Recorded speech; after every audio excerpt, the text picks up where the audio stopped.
Welcome back, my dear friends. It's truly wonderful to have you here with us on another soul-searching journey.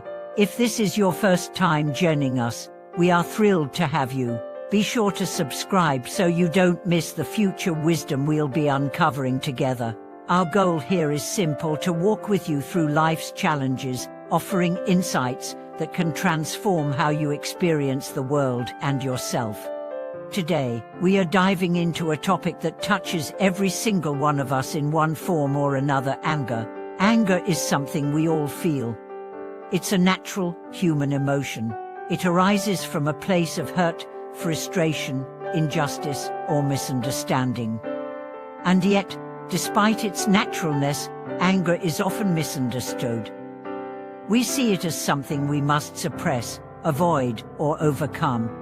But what if I told you that anger, when truly understood, could actually become one of the most powerful tools for personal growth and transformation? This video is not about telling you to suppress your anger or avoid it. Instead, we are going to explore how you can understand the true nature of anger, how you can stop letting it control your life, and how you can actually use it as a tool to unlock greater peace, wisdom, and freedom. By the end, you'll have a new relationship with anger, one that empowers you rather than keeps you trapped. Let's begin by addressing the common misconception: anger is not inherently bad. For many of us, anger is something we are taught to avoid or suppress. It's seen as a negative emotion, something that we should feel guilty about or ashamed of. But anger, in its essence, is not an enemy. It's not something to be banished from our lives. Anger is simply a response. It's energy that rises within us in reaction to something we perceive as wrong, unfair, or hurtful. And if we can learn to understand that energy, if we can learn to witness it, instead of becoming it, we can transform that force into something that serves our well-being.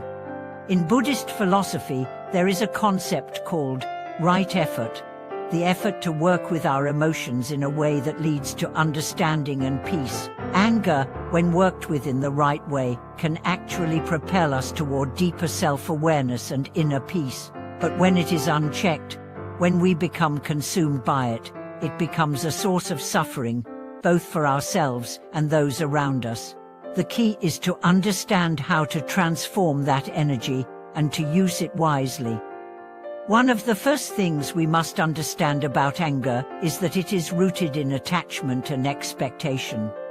When we become angry, it's often because something has not gone the way we expected it to go. We feel that our desires have been thwarted. The person who hurt us didn't meet our expectations. The situation didn't unfold in the way we thought it should, and this gap between what we expect and what reality presents creates a friction, a spark of anger. Think about it for a moment. When has anger risen in your life? Was it because you expected something and didn't get it? Was it because someone didn't act in the way you wanted them to? Perhaps you were angry because of how someone treated you, or maybe it was the frustration of being misunderstood. In all of these cases, the core of the anger lies in expectation, the belief that the world should align with your desires and preferences. And that's the trap.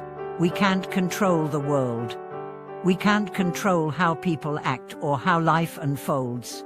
And the more we cling to the expectation that things should go our way, the more anger we create. This is not to say that we should suppress our desires or stop caring about what happens in the world. It simply means that we must learn to release our attachment to the idea that things must go a certain way for us to be happy. The second layer to anger is unresolved pain. Anger is often a defense mechanism. It arises when we feel threatened, whether that threat is physical, emotional, or psychological. And beneath that anger, if we take the time to look, there is often unresolved pain, wounds from the past that have not yet healed. These might be old traumas, unspoken grief, or lingering resentment. When we don't address this pain, it continues to fester, and when triggered, it manifests as anger. The Buddha taught that suffering is an inherent part of the human experience. But he also taught that we have the ability to transform our suffering into wisdom. And one of the most effective ways to do this is to recognize that much of our anger is not actually about the present moment. It's about old wounds that haven't been tended to. By facing these wounds with compassion and understanding, we can begin to heal the root causes of our anger. For now, let's talk about how to transform anger into a source of freedom. The first step in transforming anger is to witness it without judgment. When anger arises, the instinct is often to react. We might want to lash out, defend ourselves, or suppress the feeling. But the key to transformation is to simply observe the anger.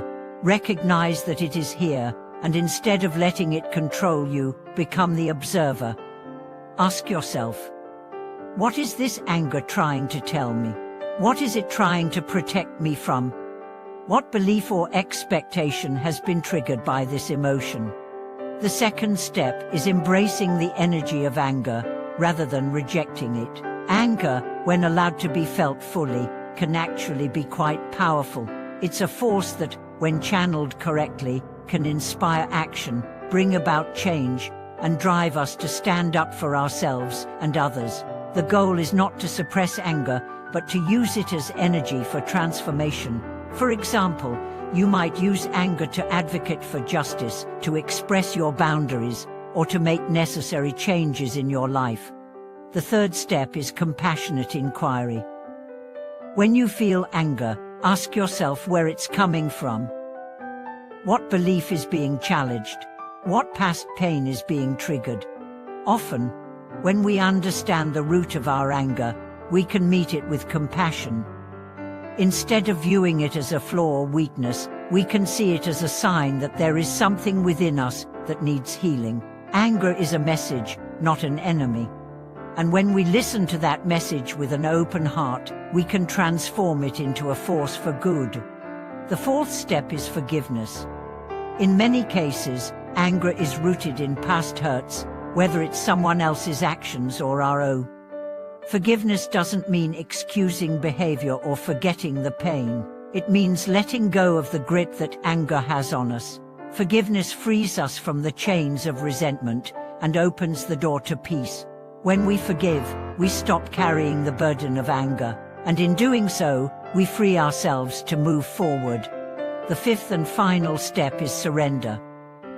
This doesn't mean giving up or resigning yourself to passivity. It means releasing the need to control the situation or the person who made you angry. Surrendering to the flow of life means accepting that you cannot change everything around you, but you can always change how you respond. When we surrender to what is, we stop fighting against the natural course of events. And in doing so, we find inner peace.